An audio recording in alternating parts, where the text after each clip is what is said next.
신년 정교인 특별 기도회 세 번째 시간 수요 또 기도에 참석하신 성도님들을 진심으로 환영합니다. 특히 어제 그 소등한 이후에 불을 끈 이후에 움직이지 않으시고 다 함께 기도하는 모습을 보면서 참 감사했습니다. 오늘도 동일한 모습으로 같은 기도의 제목으로 하나님 앞에 나아갈 수 있기를 원합니다.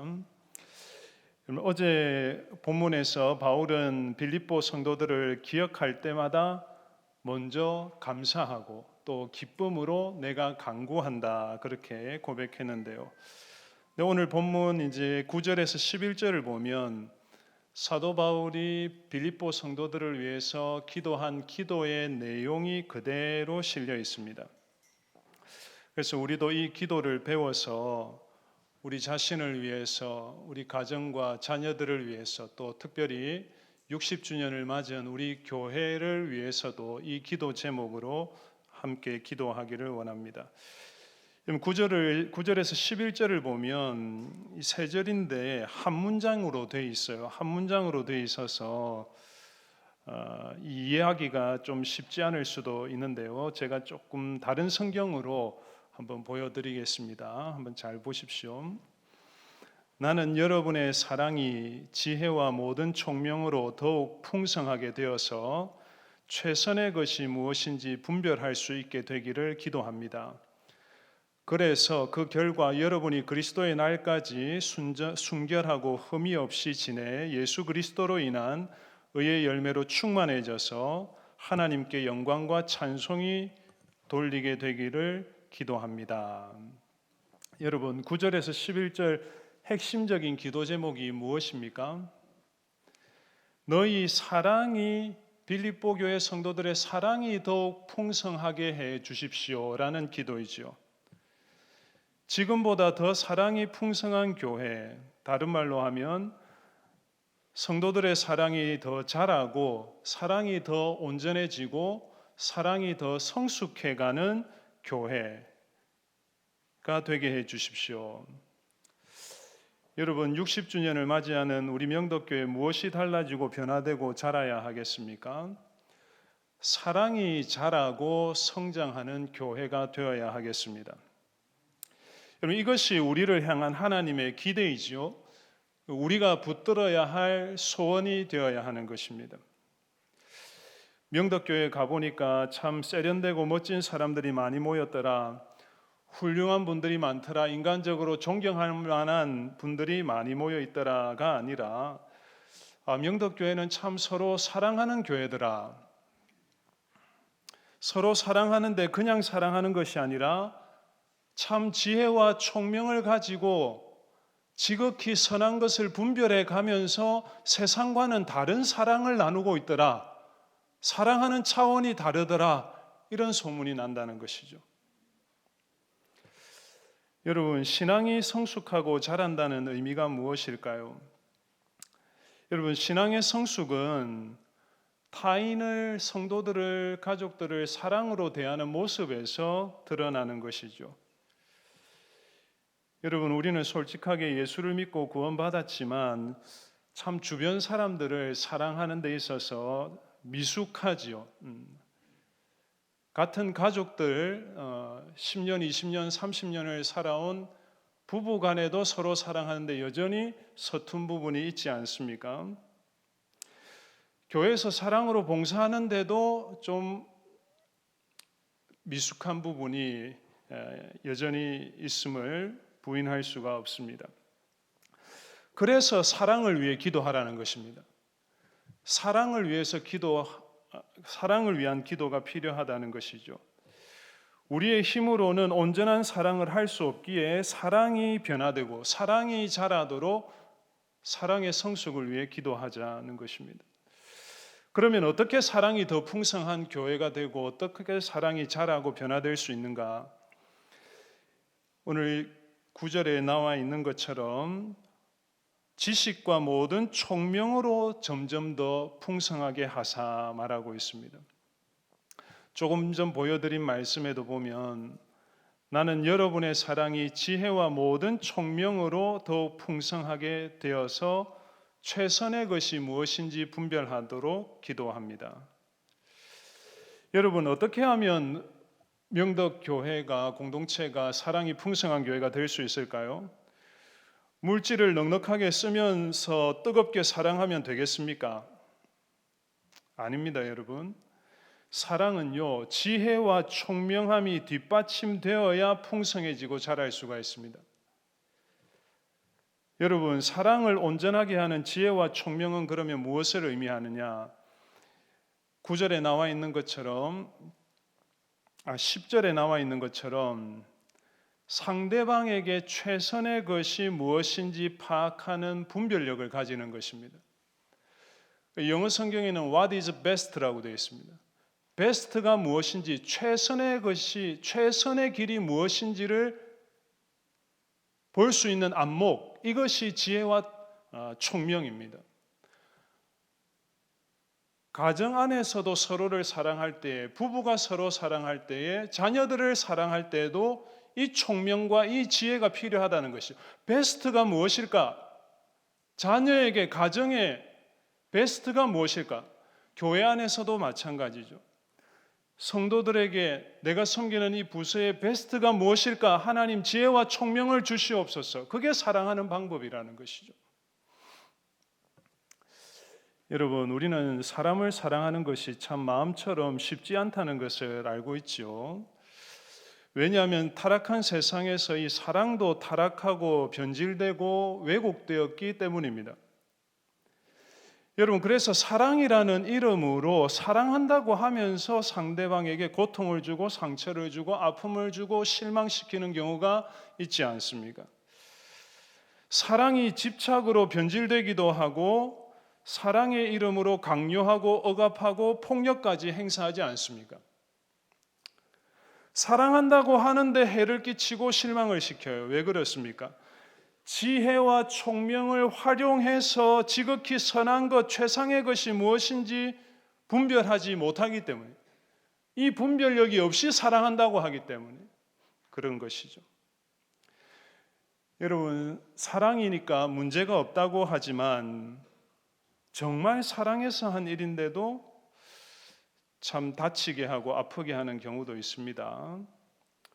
사랑으로 부모님들이 자녀들을 잘 기를 것 같지만 이상하게 자녀에게 상처가 돼요. 이 최선의 길인지 자녀에게 최선의 길이 무엇인지 분별하고 선택하는 지혜가 결여되어 있기 때문이죠. 여러분, 그래서 이렇게 지혜와 총명이 결여된 사랑은 상대방에게 해를 끼치고 또 관계조차 깨뜨릴 수도 있습니다. 그래서 여러분, 오늘 본문에 이 기도가 필요한 것이죠.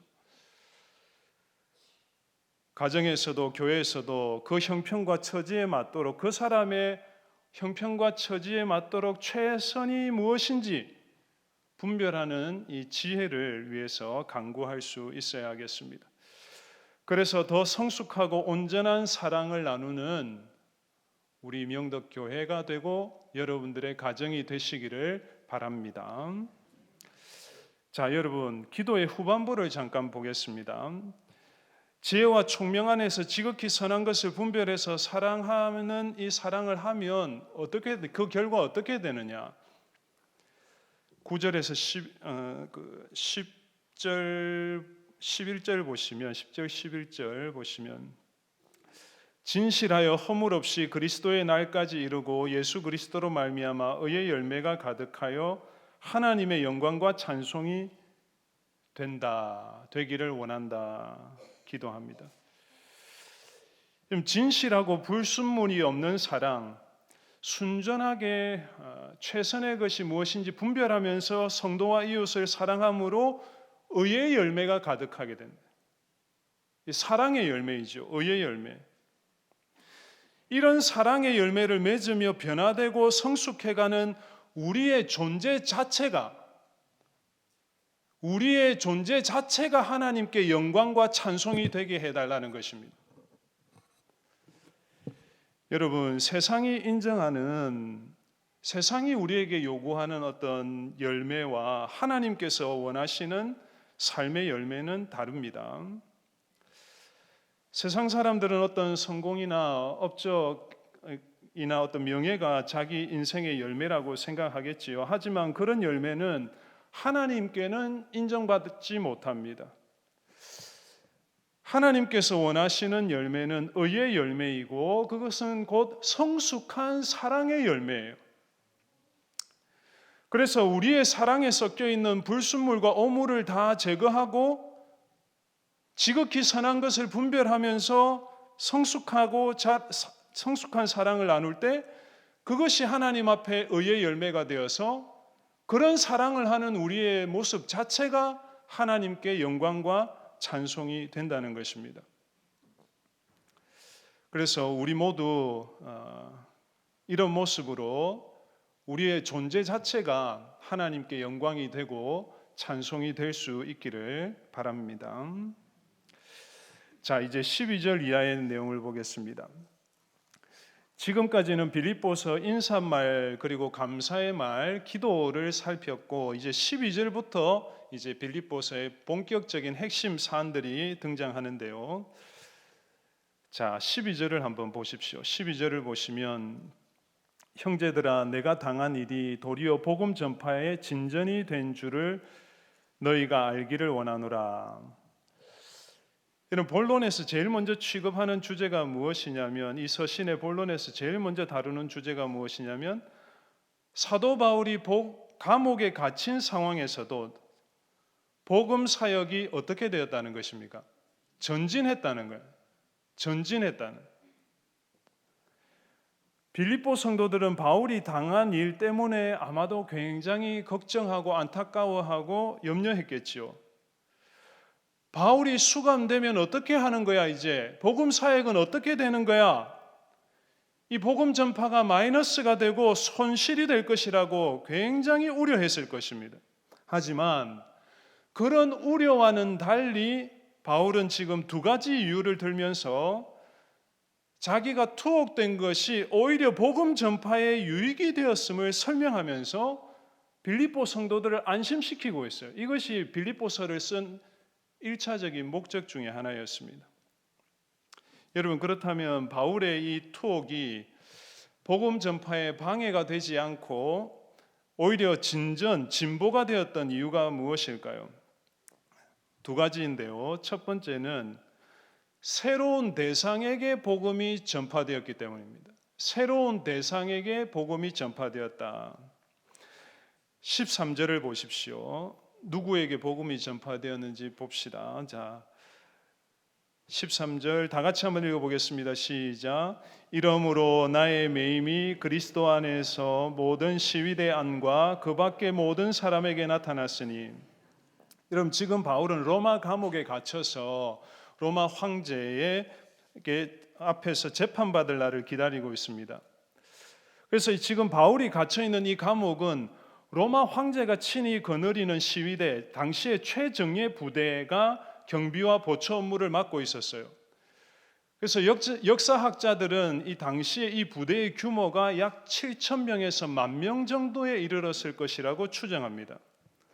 그런데 여러분 바울이 이 감옥에 투옥되고 갇히면서 어떤 일이 벌어졌습니까? 바울이 시위대를 드나드는 사람들에게 알려져서 평소에는 감옥 밖에서는 만날 수 없었던 새로운 사람들에게 전도할 수 있는 기회를 얻게 되었다는 것이죠. 여러분 생각해 보십시오.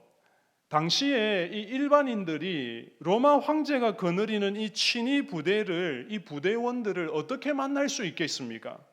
불가능한 일이에요. 바울도 이 감옥에 갇히지 않았다면 절대 만나지 못했을 사람들인데 이 감옥에 매이면서 생각지 못한 기회를 얻어서 복음을 전할 수 있게 되었다는 것입니다. 그래서 이 감옥에 갇힌 일조차도 복음 전파에 획기적인 진보를 가져오는 일이 되었다는 것이죠. 여러분 바울의 갇힘이 복음 전파의 진전이 된 두 번째 이유를 살펴봅시다. 첫 번째 이유는 무엇이라 그랬습니까? 새로운 사람들에게 복음을 전할 수 있는 기회가 열렸다는 것이고, 두 번째 이유는요, 새로운 일꾼들이 세워졌어요. 새로운 일꾼들이 세워졌습니다. 새로운 사람들에게 복음을 전하는 기회가 되었을 뿐만 아니라 복음을 위한 새로운 일꾼들이 일어나는 기회가 되었어요. 14절을 한번 보십시오. 14절을 보시면 형제 중 다수가 나의 매임으로 말미암아 주 안에서 신뢰함으로 겁없이 하나님의 말씀을 더욱 담대히 전하게 되었느니라. 무슨 말인가요? 사도 바울이 갇혔다는 소식을 들었을 때 위축되는 성도들이 있었던 것이 아니라 오히려 성도들이 담대함을 얻었다는 거예요. 마치 앞선 대장이 죽음을 두려워하지 않고 몸을 던지니까 따르던 병사들도 용기를 내어서 담대하게 앞으로 나아가는 것과 같아요. 성도들은 바울의 모습을 보면서 우리도 복음을 전하다가 감옥에 갇히면 갇혀도 좋다, 이런 담대함이 생겼다니까요. 그래서 복음을 전할 수 있는, 비록 바울은 갇혔지만 바울의 공백을 메우고도 채우고도 남을 만한 일꾼들이 세워졌다는 것이죠. 여러분, 이 역시 사도 바울이 감옥에 갇히지 않았다면 있을 수 없는 일이었어요. 오히려 바울이 매이게 됨으로 새로운 일꾼들이 일어나고 복음 전파의 진전이 이루어진 것이죠.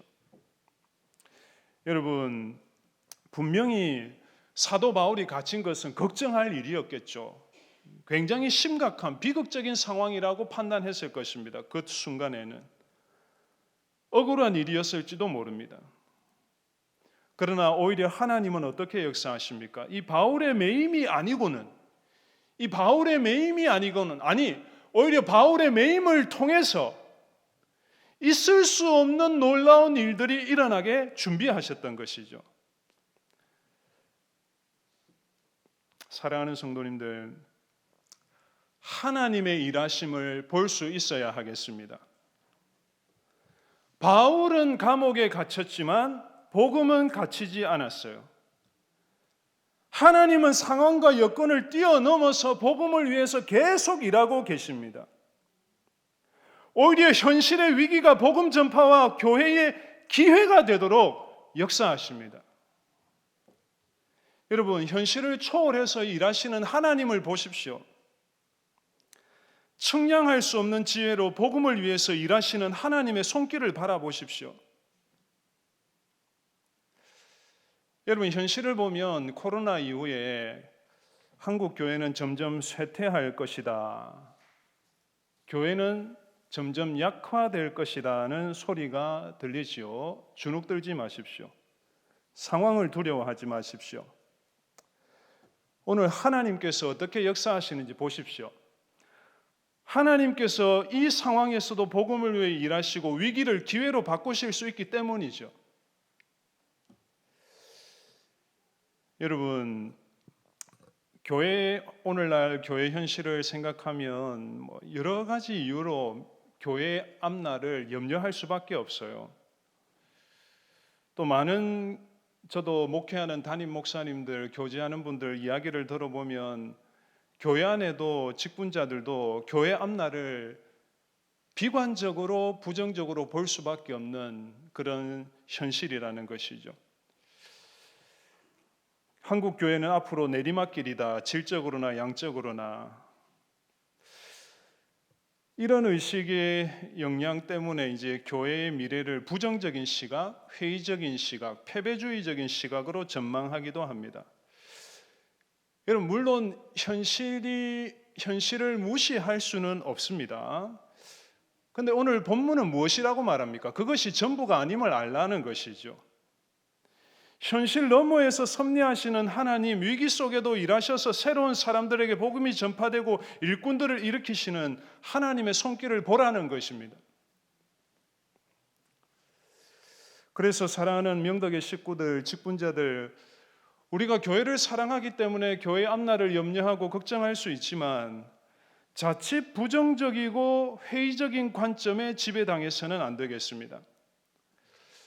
여러분, 제가 무조건 긍정적이고 낙관적인 시각으로 교회의 미래를 바라보자는 것이 아니에요. 이것은 어떤 개인적인 성향상 적극적이냐 소극적이냐의 문제가 아니라는 것입니다.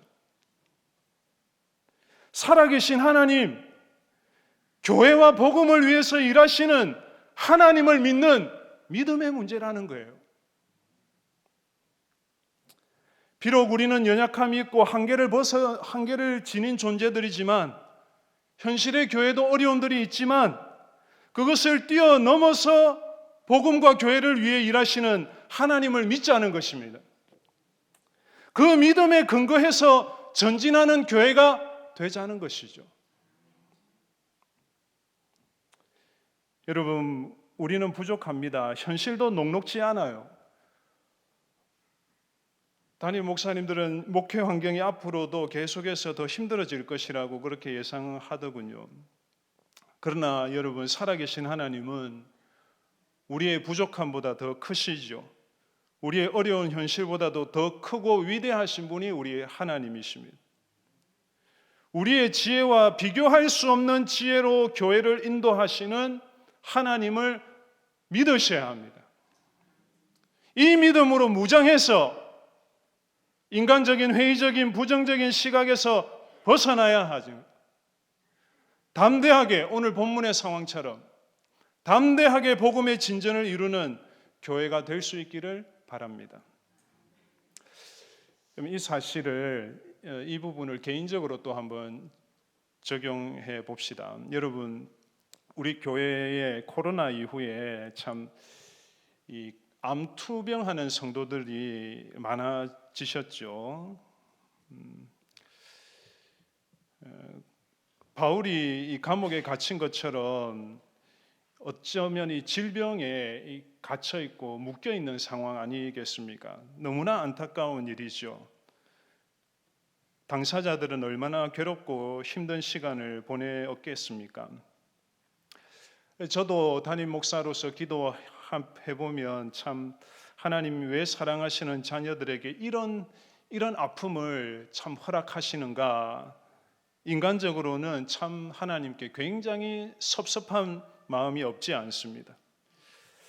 그러나 여러분, 그럴지라도 우리가 이 시간 오늘 본문에 근거해서 눈을 들어서 살아계신 하나님을 바라볼 수 있어야 하겠습니다. 하나님께서 합력하여 선을 이루시며 유익하게 하실 것입니다. 실제로 그래요, 여러분. 우리 교회 안에 암 환우들이 이렇게 생기면서 교회가 더욱 기도하게 되죠. 더욱 기도할 수밖에 없는 상황이잖아요. 그 기도하면서 우리의 믿음이 더욱 순전해질 수 있잖아요, 하나님 앞에서. 그러면서 또 중간중간에 하나님께서 위로해 주시고 하나님의 살아계심을 보여주시잖아요. 고난당하는 성도들과 울고 웃으면서 함께 그 고통에 동참하면서 우리의 사랑이 더 깊어지게 하시고 복음의 진전이 이루어지게 하시지 않겠습니까? 사랑하는 성도님들, 지금 혹시 인생의 어두운 터널을 지나고 계신 분들이 계신가요? 이해할 수 없는 고통과 실패와 또 아픔을 겪고 계십니까? 억울하고 비극적인 일을 만나셨습니까? 바울과 같은 상황이죠. 쉽지 않는 시간이죠. 버티고 견디고 계실지도 몰라요. 그러나 여러분, 놀라운 섭리로 하나님께서 다스리고 계십니다. 모든 상황을 주장하시는 하나님을 신뢰합시다. 그럴 때 하나님께서 신실하게 일하실 것입니다. 이 믿음 안에서 어떤 시련 가운데도 후퇴하지 않고 우리의 믿음과 삶이 계속해서 전진하는 역사가 있기를 간절히 바랍니다. 마지막으로 이제 15절 이하의 말씀을 한번 보시면, 바울이 갇히면서 이제 새로운 대상에게 복음이 전파되고 새로운 일꾼들이 발굴되고 일어났어요. 이 참 하나님의 놀라운 역사가 일어났죠. 근데 그들 가운데, 새로운 복음 전파자들 가운데 순수하지 않는 동기로 일하는 사람들도 있었다는 것입니다. 15절, 17절 보시면 어떤 이들은 투기와 분쟁으로 복음을 전했다. 그리스도를 전파했다. 그리고 17절도 한번 보시면 그들은 나의 매임에 무엇을 더하게 한다고요? 괴로움을 더하게 할 목적으로 순수하지 못하게 다툼으로 그리스도를 전파했다. 여러분 15절에서 투기와 분쟁으로 그리스도를 전파했다는 말은 원어의 의미를 살리면 질투심으로, 시기심으로, 경쟁의식으로 복음을 전했다는 것입니다. 그리고 17절에 이 다툼이라는 말은 다툼으로 전했다는 말은 싸웠다는 말이 아니라 이 다툼의 원어의 의미는 이기적인 욕망으로 전했다는 뜻입니다. 이건 무슨 뜻이냐면 어떤 사람들은 선한 마음으로 사랑으로 이 바울의 공백을 메우기 위해 복음을 또 열심히 전했지만 일부는 이 기회를 빌어서 사울을 시기하고 괴롭히고자 하는 이런 이기적인 욕망을 충족시키기 위해서 복음을 전했다는 것이죠. 여러분 어떻게 이런 일이 있을 수 있겠습니까? 자기 안에 어떤 바울과의 관계에서 열등의식이 있었던 것이죠. 이번 기회에 이 열등의식을 해소하기 위해서 하나님의 일을 하고 교회를 섬기는 자들이 있었다는 것입니다. 순수하고 순전한 동기를 가지고 하나님 앞에서 섬기는 것이 아니라 이기적인 동기로 일한다는 것이죠. 여러분, 만약에 여러분이 이런 소식을 들었다고 생각하셨을 때 여러분 바울의 입장이라면 이런 사람들을 어떻게 하시겠습니까? 그런 사람들은 가급적 복음을 전하지 않도록 교회 일을 하지 않도록 좀 조치를 취해달라고 할 수도 있었겠죠. 근데 여러분 사도 바울은 이렇게 자기를 시기하면서 라이벌 의식으로 경쟁 의식으로 바울에게 괴로움을 더하게 할 목적으로 복음을 전하는 사람들의 소식을 듣고 어떻게 반응하고 있습니까? 18절을 보십시오. 18절을 보시면 다 같이 한번 읽어보겠습니다. 시작. 그러면 무엇이냐 거칠애로 하나 참으로 하나 무슨 방도로 하든지 전파되는 것은 그리스도니 이로써 나는 기뻐하고 또한 기뻐하리라. 바울은 지금 뭐 한다고요? 기뻐하고 있어요. 전파되는 것은 그리스도라면 주님의 복음이 전파되고 그래도 복음이 전파된다면 나는 그것만으로 괜찮다. 여러분 이해가 되십니까?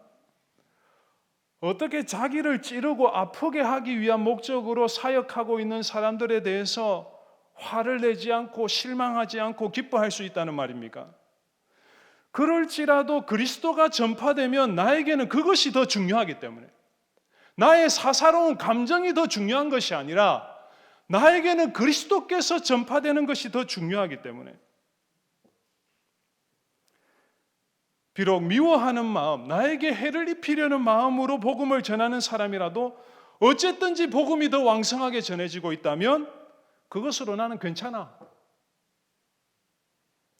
그래서 나는 기쁘고 또 기뻐. 복음이 전파된다는 사실에 이 우선적인 기준에 집중하니까 그 동기가 순수하지 못한 것에 대해서는 마음이 흔들리지 않았던 것이죠. 감정이 흔들리지 않았던 것이죠. 기분 나쁘지 않았던 거예요.